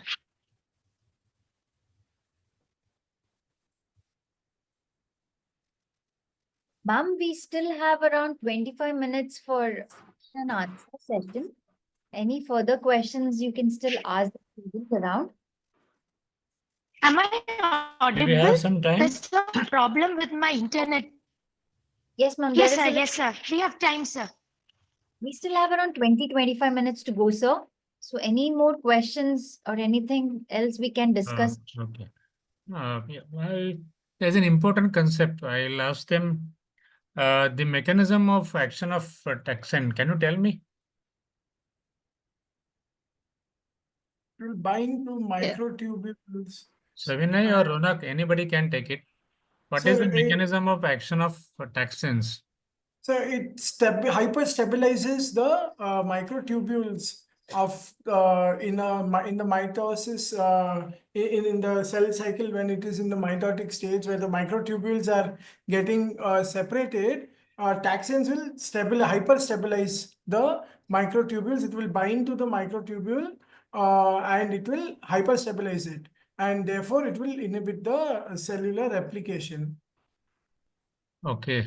What happens? Why this stabilization is very important? Why it should not happen? So because if it is hyperstabilized, the cell cannot split. The microtubules cannot split the chromosomes cannot be separated. No, And no, if no. You are somewhat right. Can you tell me, Savinay, what could be the reason? What is the mechanism? You are right, Ronak, but I want the concepts slightly clarified even in a better way. so, Sir, in the mitosis phase, the separated The separated tubules must get realigned again for the normal cell cycle to happen. So that is interrupted at the G2M junction, and so there is arrest of the cell cycle there only. You are right, but that's the effect. See, the word here is dynamic instability. Okay. The tubulin fiber, there are two types of tubulins, alpha and beta tubulin. And the fiber has got a positive end and a negative end. It's like one big fiber, and with one positive end, other negative end. Why positive? Because the tubulin molecules are keep on adding at that end, and the other end, the tubulin molecules keep on losing. Sometimes the loosening can be so fast, it's called as catastrophe. So the next question I would have asked is, what is catastrophe? So this keeps on happening in the cell, and the speed of catastrophe and the speed of adding the tubulin molecules depend on so many factors, whether it is in the synthetic phase or a mitotic phase, or what phase of cell cycle it is, whether raw products are available. So, but this addition and deletion has to happen continuously. Now, anything which causes stability, so either addition is prevented or a decay is prevented, is going to create trouble. So, the molecules have got colchicine binding site, a taxane binding site, and vinca alkaloid binding site. So, depending on where they join, either the stabilization happens, or this is the way the things work. And once you understand this, then the toxicity also becomes slightly easier to, because wherever the microtubules are there, especially in the axons, so that's why the peripheral neuropathy is more with these drugs, because that's the way that the drugs work. Okay. I hope it's somewhat clear to you. Yes, yes, sir. So just to add to what sir had just mentioned, for the sake of the students, I remember all the anti-mitotic agents as I come from Trivandrum. So T, V, and M. Taxanes, vinca alkaloids acting on the M phase. And when you think of M phase, the most important thing is mitotic spindle.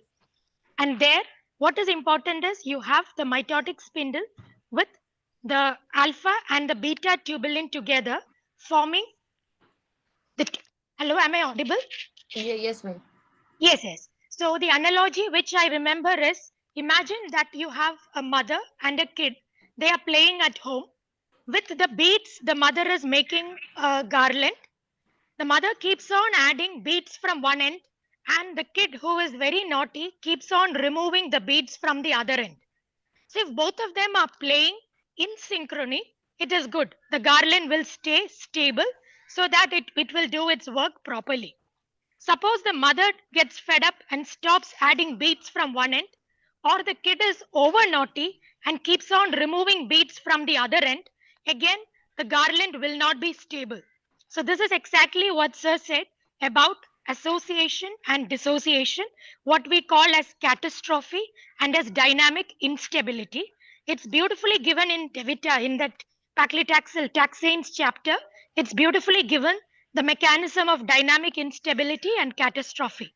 So the difference between vinca and taxanes is one inhibits association while the other acts at the dissociation level. And the net effect is the garland will not be stable, the garland would have broken. Right?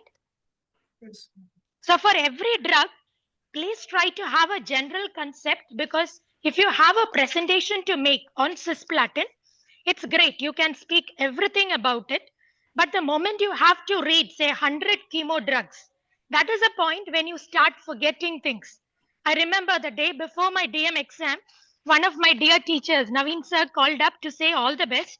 And sir asked me, what are you doing now? I said, sir, I'm studying chemo drugs.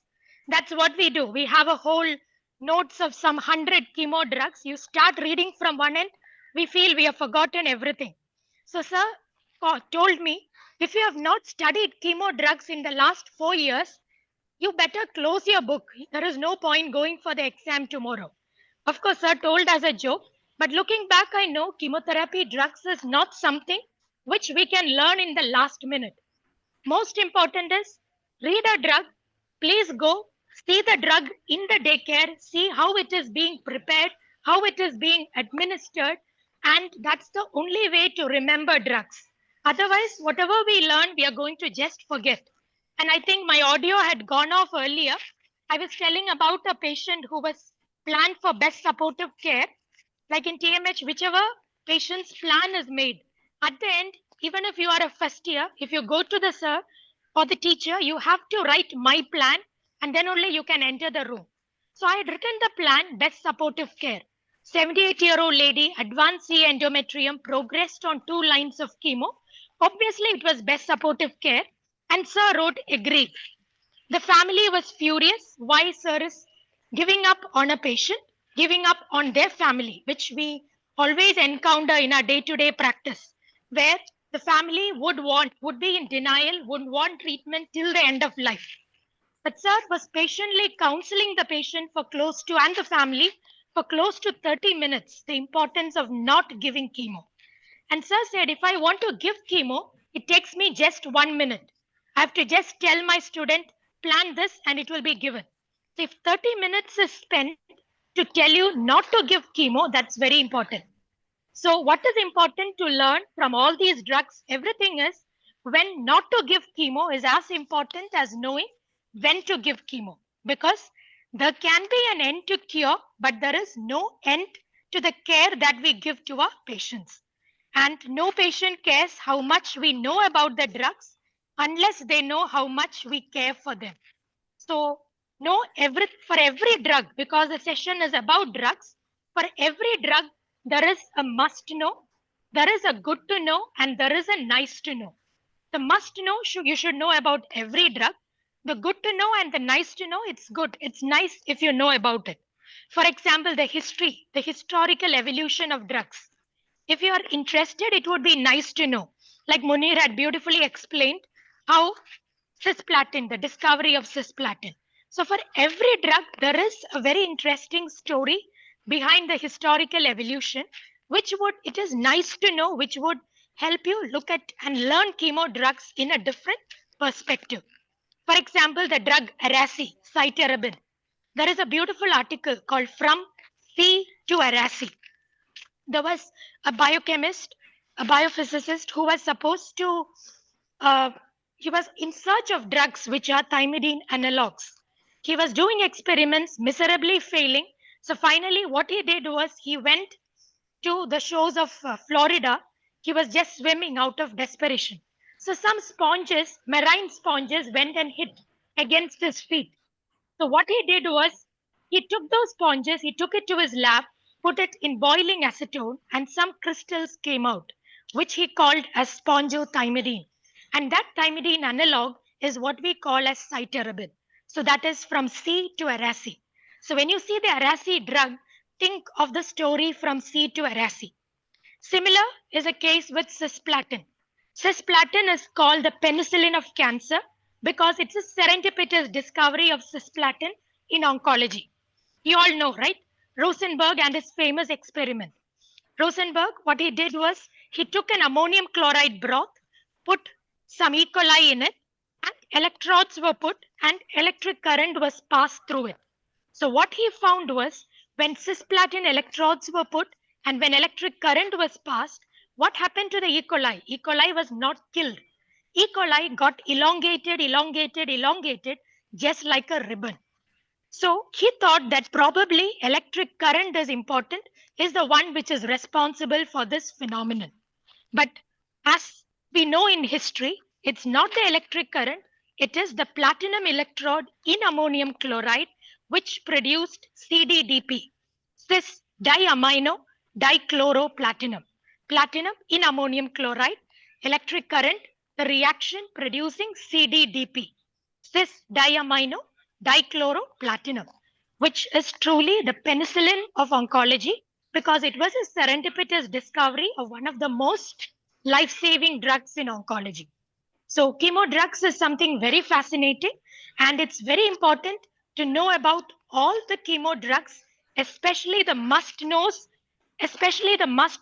about each of the chemo drugs, because it's important to know when to give chemo, and it's more important to know when not to give chemo as well. Any other questions are there? Ma'am, yes, ma'am. We do have some questions in the chat box. The questions are like HRR versus HRD.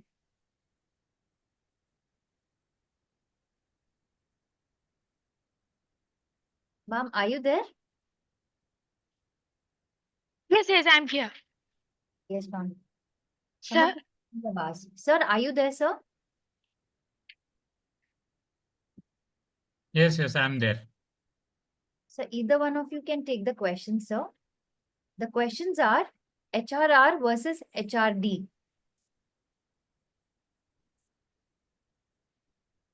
sir, shall I take it, sir? Yes, please take. Okay, so this is what I had explained earlier when I explained about the role of PARP inhibitors and synthetic lethality. Was it audible that time? Yes, ma'am. Yes, ma'am. Is it audible? Yes, Yes, ma'am. Yes. So as I explained in the beginning, like when you imagine, like instead of going into the genetic level, if I explain the concept to you, imagine a first year resident who has joined for the DM or the DNB course is very stressed out. So that would be like a single strand break. So what do? You call up PARP. PARP means what? Parpidum. That is your home. And you crib, complain, and cry, and then you feel better. So that is the first scenario. Second scenario is for some reason you decide, no, I don't want to call up home. I don't want to trouble people at Parpidam. So then what do? You have to depend on talking to like minded people and sharing with them. So that would be called like homologous recombination. Homologous means similar, recombination. So I'm just telling the concept. So you would like to share with like-minded people so that your whatever trauma is there, which is all getting repaired. One component of homologous recombination. Hello. yes. One Ma'am. component would be BRCA. If from the same example, if you take BRCA, your buddies, your relatives, your colleagues, they would constitute one component. But you can have lot of other components to it. For example, if you are a believer in God, God's grace, divine support, that will all contribute to it. So when you think of that is homologous recombination. So think of a situation where you are stressed out, you can't communicate with your family, that is PARP inhibition. At the same time, unfortunately, you don't have homologous recombination, meaning you don't have people to share. That is HRD, homologous recombination deficiency. So what happens there? PARP inhibition is effective in patients with homologous recombination deficiency. So that leads to synthetic lethality.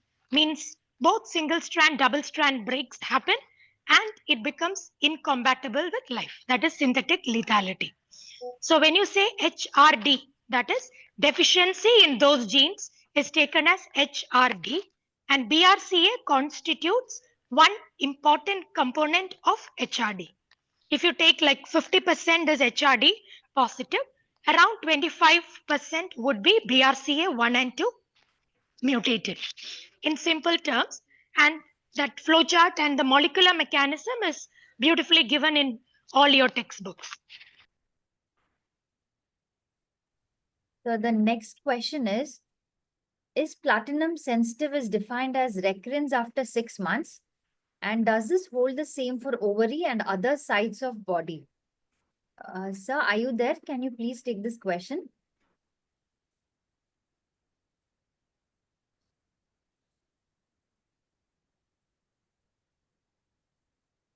Padmaj sir, are you there?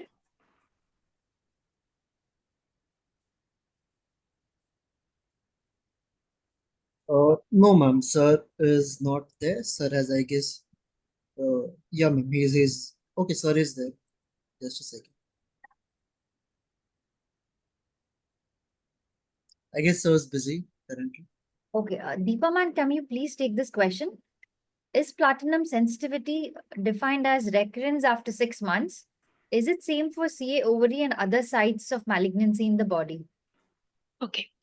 So that's a very important clinically relevant question. So platinum sensitivity is it's like a moving target. It's not like a magic number of 6 months. Previously, we used to think that okay, if your last platinum dose in the first line was 6 months before, we label it as platinum sensitivity, and it has prognostic and therapeutic significance. Prognostic significance meaning if the last time the same drug was used and the gap is longer, you expect that drug to work better. That is like common logic. Means whichever tumor is coming up is going to be a drug which was sensitive to that drug. Suppose I received my last carboplatin, say 1 month back, and within a month your disease has come back. What does that mean? That means those cells were already resistant to platinum. So in that case, it doesn't make sense to re-challenge the patient to the same drug. So previously 6 months was taken as a magic number, but now it's not like if you have received your last platinum 6 months back, you would give, but if it is less than 6 months, you wouldn't give. There are some studies where they have used 3 months, where some have used 4 and some have used 6. But usually, as a classical thing, we take it as 6 months and before deciding on re-challenging with a platinum. And this has been studied maximum in ovary. So I'm not sure whether this same, of course, the same concept is applicable in all the other malignancies as well, because we know shorter the interval, it's implied that the previously used drug is resistant. That's why the diseases come back. But that specific terminology is unique to ovary. We don't use it in other sites like head and neck or lung. And the other reason is platinum is the backbone as far as ovarian malignancies are concerned. So your whole treatment revolves around that platinum and the platinum free interval. So we talk of PFI, platinum free interval. The longer the platinum free interval, the chances of platinum working on a rechallenge is better. Sir is there, sir? Padmaj, sir?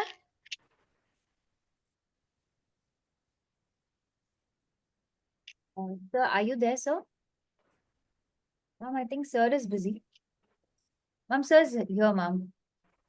Sir, Hello. Sorry, I've been getting calls. Yeah, tell me.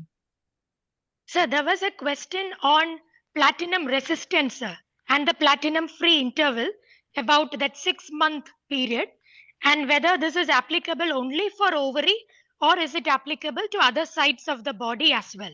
Yeah, it is About that 6 applicable. month.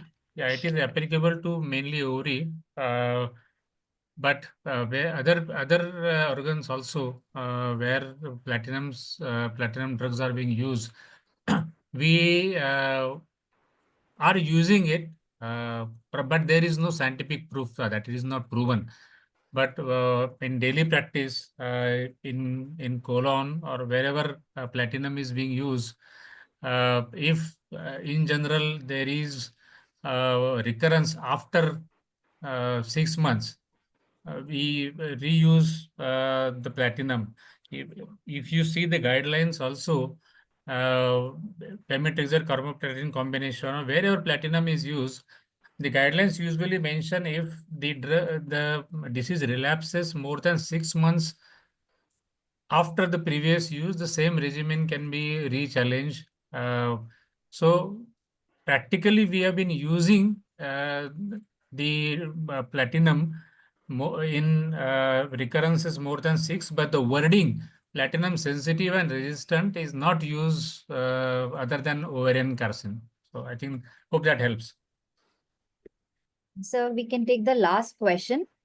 The student has asked that sometimes we do see side effects and hypersensitivity after 4 to 5 cycles of chemotherapy. What is the mechanism behind this? Sir, can you please take this question? Which chemotherapy mentioned? Sir, they have not mentioned anything. Maybe it is regarding carboplatin, I guess, sir. They have not mentioned the chemo drug. So we can take for carboplatin. Side effects and hypersensitivity after 4 to 5 cycles of chemotherapy. What is the Mechanism behind. carboplatin hypersensitivity is typically dose usage dependent. So I think Dr. Muneer mentioned that it usually happens by the more you use it. So maybe usually 4 to 6 cycles, and the usual if you go to 8 cycles, usually we don't go to 8, but sometimes if you go to 8 cycles, there is high chance. Most commonly, what I have seen is hypersensitivity is more when you re-challenge. So first, you have CORI, advanced CORI, you have treated the patient for 6 cycles. Almost 99% won't have hypersensitivity reaction. But when you re-challenge, you have to be ready for managing hypersensitivity. I remember when I started practice, maybe it was my first year, and my protocol was to prepare 1 in 10,000 solution of adrenaline and keep it ready, especially for patients who have received carboplatin for a longer period of time. So I had asked my team to keep it ready. The patient had some milder reaction for the previous cycle, but we were not sure whether it was hypersensitivity reaction or it was just because of IV fluids or something like that. So my resident who was there on duty, she took all care. The trolley was there, everything was ready. She was holding the hand of the patient, hand was on pulse ox was attached. And the patient received 1 drop, literally 1 drop of carboplatin, and she went into anaphylaxis. So the resident was so frightened, she just called me and she wasn't able to speak. So I just told her to give code blue. The code blue team arrived and they just intubated, and I told them if you are intubated, just give intratracheal through adrenaline through the endotracheal tube. And they injected the adrenaline, and within few seconds she was out. She just pulled out the endotracheal tube. So carboplatin anaphylaxis can be very, very, very severe. Even 1 drop, 2 drops can, if the patient is already sensitized. So most commonly, I don't desensitize. Nobody does a desensitization, even if it is mentioned. Keep your system ready to handle the anaphylactic reaction. It can be life-threatening, and it can be a very big medical legal issue also. So that's how the hypersensitivity reaction happens with paclitaxel, with carboplatin. Thank you, Padmaj sir. Thank you for such a wonderful discussion. So we had an in-depth discussion regarding the drugs which are used in the female gynecological malignancy. I thank our moderator, Dr. Deepa Susan ma'am, for such a vast and in-depth discussion regarding this. Our presenter, Dr. Muneer, his slides were really amazing. He has discussed everything in detail. And also a great thanks to our students, Dr. Ronak and Savinay, to answer all the questions and to keep us, like whatever sir has asked, in-depth discussion was done. So a gentle reminder regarding the next session, which will be dealing on the drugs used in sarcoma. Our examiner is Dr. Sameer Rastogi, sir. Moderator is Dr. Sujit Kumar, sir. And the subject mentor is Dr. Deepa. And our speaker is Dr. Ashwin Jefferson. And a kind reminder to all the students that in a short span, we'll be starting regarding the hematolymphoid malignancy. So we request all the students to voluntarily take part as an examinee and to actively involve in these sessions. Once again, I'd like to thank Amrita E-Gurukul series for such wonderful and in-depth discussion of the drugs which are used in various malignancy. Again, a warm thanks to Dr. Padmaj sir, Deepa ma'am for such an in-depth discussion for today's session, which we dealt in detail regarding the gynecological malignancy.